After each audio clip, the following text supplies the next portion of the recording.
This movie is PG-13. Fuck PG-13.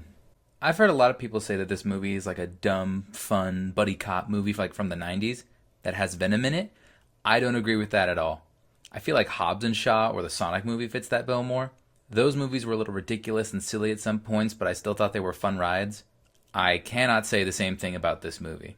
It was not very fun to revisit. I feel like this movie definitely would have been more satisfying if he was ripping bad guys in half. There were two instances in this movie where the character says, "Oh my god, Venom, you just bit that guy's head off." And I remember sitting in the theater and I said out loud, "Thanks for telling us, not showing us, movie." Somebody behind me heard it and laughed. There is a scene in the movie where it is implied that Venom eats somebody, but there is zero blood on Tom Hardy or the floor or anywhere. He got PG-13 to death, basically.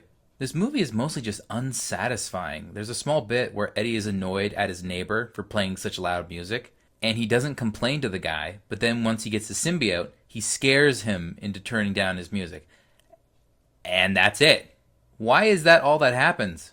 At least in Catwoman, Wait a minute, am I defending Catwoman? Holy shit. At least in Catwoman, she kicks the guy a little bit and then destroys his sound system. That's a little more satisfying.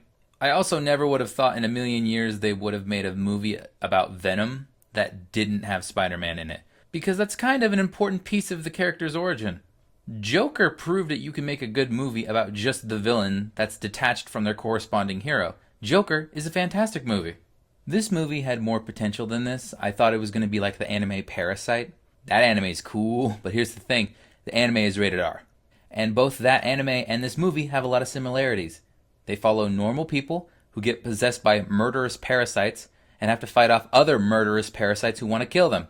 I really thought Eddie and Venom were going to have that type of relationship. Usually their relationship is about how much they hate Spider-Man, but this movie doesn't have any Spider-Man in it. So what's their relationship in this movie? It's about how they're both losers? That's what the fans wanted. Side note, I am a huge fan of Fullmetal Alchemist Brotherhood, and there's a character in that show named Ling who shares his body with a being named Greed.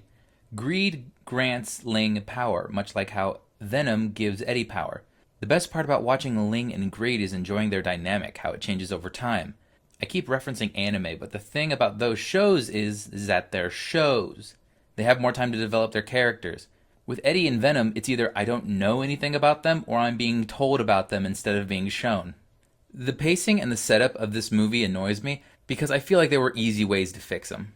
In the movie, the bad guys get their hands on the symbiotes, and one of them gets away. It then spends 6 months making its way back to the bad guy's company and then infects the bad guy. I don't remember his name. I don't care. Here's where the problem lies. The bad guy's company is where the symbiote was going in the first place. So why have it escape at all? And also, the movie makes us wait about an hour until it finally gets Eddie and Venom together through this overcomplicated and improbable set of circumstances.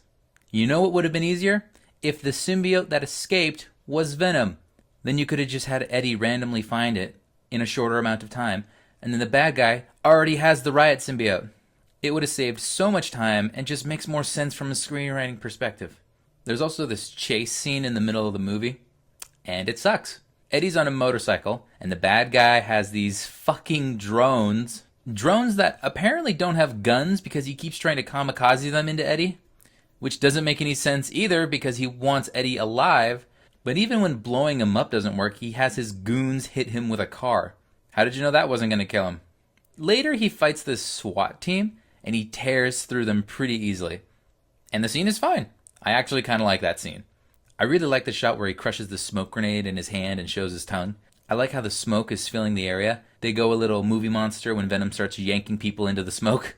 It was pretty cool. Also, the special effects in this movie are wonky. I mean, most of them are fine. I think Venom looks fine. But I hate how most of the action scenes are shot at night. Venom is black, so that makes him a little difficult to see. Also, there's this scene where the bad guy's goons are taking Eddie into the middle of the forest to kill him, and there's this ugly filter or some kind of weird effect they're doing on the forest. What time is this supposed to be? I'm pretty sure it's supposed to be nighttime, but it's the brightest nighttime I've ever seen. It's so ugly. It's got this bluish color to it, and I hate it. Tom Hardy's performance is kind of fun to watch. he does this ridiculous accent. It sounds like it's supposed to be a New York accent, but it also sounds like someone's squeezing his junk really hard. It's cranked up to 1,000. I thought it was really annoying, and I kept saying to myself, that's not what normal people sound like. I feel like I should say something positive. The best parts of this movie are the interactions between Eddie and Venom, like the part where those guys come into his apartment and Eddie wants to put his hands up, but Venom is making him put his hands down because he doesn't want to look bad. What alien parasite cares about his self-image? Also, there's this dumb line where they're about to fight Riot, and Venom and Eddie are talking about Riot, and Venom says, oh, he's got shit you've never seen. And then Riot fights with like blades and spikes, and I'm just like, I've seen those things before. I also love Sony's stupid pattern of showing the final scenes of their movies in the trailers. I love that level of stupidity. I think it's great. You have to work hard to make that same mistake again after Amazing Spider-Man 2. This is why people don't want you to have the rights to Spider-Man. I agree that Disney is getting too powerful, but you gotta get your shit together, Sony. How did you make Spider-Verse and this movie like 2 months apart from each other? The whole movie ends with Woody Harrelson in this goofy-ass wig. He just says there's gonna be carnage. Did Sony not think we could figure it out? They thought we needed to be spoon-fed that information? Maybe the problems I have in this movie will be fixed in the sequel, because like it or not, we're getting a sequel. One thing that I think will make the sequel better is that the movie will start with Eddie and Venom already friends and combined. We don't have to waste another hour getting to that point. We can just start with that built up already. I really don't know what to expect.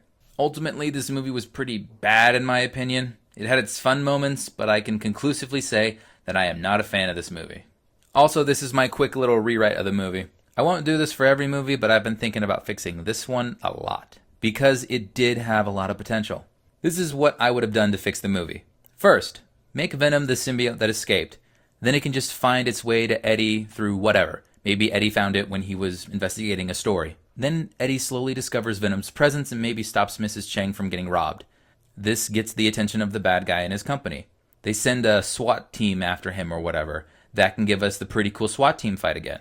Because I feel like the first fight Venom has in this movie should be easy. And then the bad guy can say, we're going to need something more tricky to beat Eddie and Venom. Then they could send one of their symbiotes after Eddie, because they have a few. They could attach it to a dog or a rat or something creative. It could act as a mini-boss before Riot. The fight could start with Eddie and Venom getting their asses kicked. They ultimately win the fight, but they both realize it should have been a lot easier than how it ended up being. Then, when they fight Riot, only by working together and trusting each other or some crap like that, they can ultimately come out on top. There. It's not perfect, but I feel like it's more satisfying. I also feel like the story structure in my version flows better. And for the record, I am not saying I am a better writer than the ones who wrote this movie.